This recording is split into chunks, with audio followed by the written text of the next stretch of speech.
Hebreus 3, 6. Mas Cristo como filho sobre a sua própria casa, a qual casa somos nós, se tão somente conservarmos firme a confissão e a glória da esperança, até o fim. Salvação é para quem persevera até o fim. Quem disse isso foi Jesus. Porque muita gente precisa aprender o seguinte: eita, eu já criei em Jesus, estou salvo. Ei, você está no caminho e na promessa da garantia de que você está livre do juízo, com a esperança da salvação, para não ir à condenação. Mas você está andando nesse caminho. Ainda não chegou ao fim. Enquanto a gente está aqui na terra ainda, estamos caminhando. Jesus vai dizer: quem quiser vir após mim, pegue a sua cruz e siga-me. Nós ainda estamos seguindo a Jesus. Ainda não chegamos lá, no final do caminho, aonde vamos estar com Ele. Nós ainda estamos seguindo a Jesus. E dentro desse caminho até o fim, chegar ao perigo de desviar-se, ao perigo de você renunciar, ao perigo de você abandonar, cair da graça, abrir mão da caminhada com Cristo. Cuidado, irmão. Não vai nessa ideia de que você é salvo e acabou. Creu em Jesus e já é salvo. Jesus já morreu por todo e todo já é salvo. Não tem mais pecado, não tem mais problema. Agora fica tranquilo porque você já está salvo. Não. Você está no caminho da salvação. Você está com a promessa da vida eterna. Mas você ainda não está vivendo a vida eterna.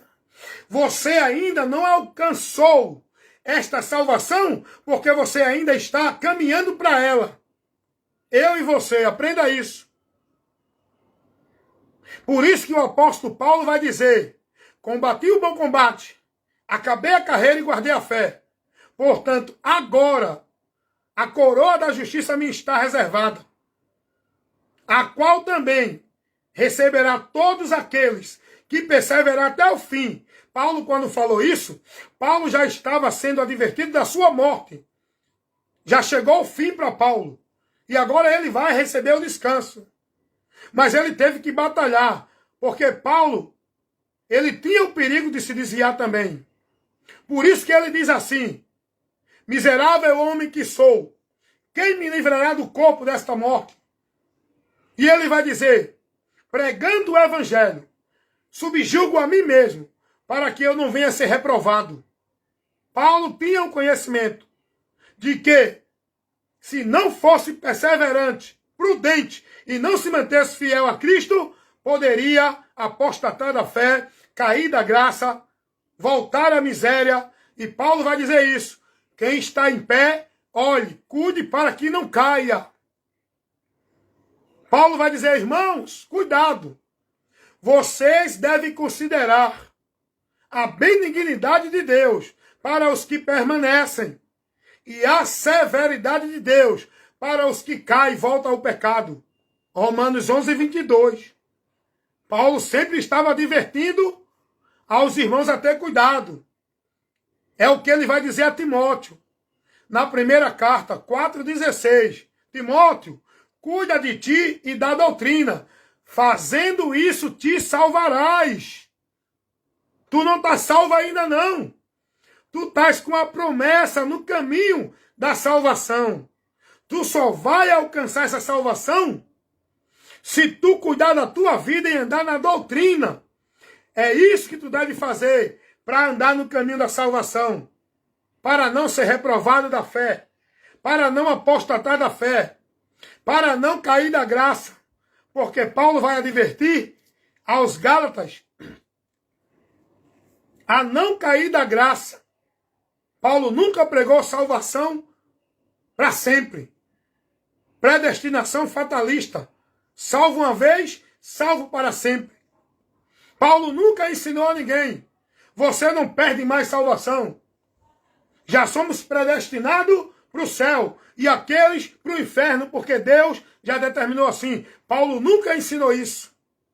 Paulo sempre está dizendo, persevera até o fim. Cuida de ti da doutrina. Se alguém vem até você e pregar um outro evangelho, não receba. Se você receber, é anátema. É maldito, vai te levar ao inferno. Gálatas 1, 8 e 9. Olha o que Paulo vai dizer. Paulo nunca pregou a ninguém. Salvo uma vez, salvo para sempre, e não precisa mais se preocupar com nada. Olha o que Paulo vai dizer. Primeira carta de Paulo aos Coríntios, capítulo 15, versículo 1 e 2. Paulo vai dizer, irmãos, o evangelho que eu vos tenho notificado, no qual vocês creram, no qual vocês permanecem, pelo qual vocês serão salvos, se permanecer, tal como eu tenho ensinado. Vocês só serão salvos se permanecer nele. Vocês estão andando no caminho da salvação, pela direção do evangelho, mas vocês podem se desviar. Vocês só serão salvos se estiver andando nela, na direção do evangelho, nessa salvação, que é o evangelho, como disse Paulo, escrevendo aos Romanos, capítulo 1, versículo 16. Não me envergonhe do evangelho de Cristo, pois é o poder de Deus para a salvação de todo aquele que crê. Você sabe o que é crer? Crer é você confiar, acreditar, se entregar, perseverar, esperar na promessa que alguém te fez, na segurança, na proteção, na esperança de alguém. E isso é do evangelho de Cristo. Você tem que crer nisso. Não é crer em crença em dogmas de nenhuma instituição, religião ou doutrina de homem. É crer no evangelho. Crer em Deus é crer em Cristo. Então o escritor aos Hebreus vai dizer, nós só seremos povo de Deus, casa de Deus, se permanecer na esperança em Cristo até o fim. Porque se desviar, deixa de ser casa de Deus.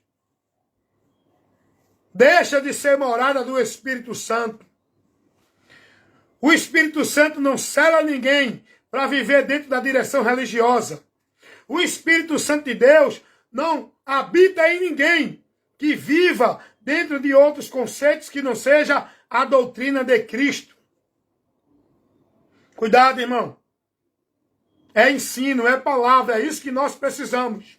De homens que preguem, ensine, explique e oriente, advirta, corrija, repreenda a cada um de nós com a palavra, pela palavra. Não é com seus sermões moralísticos, de santidade e autoritarismos. Sermões autoritários. Os homens dominando, querendo ser o maioral, com os seus sermões arrogantes, de santidade, de sermão moralístico. Não.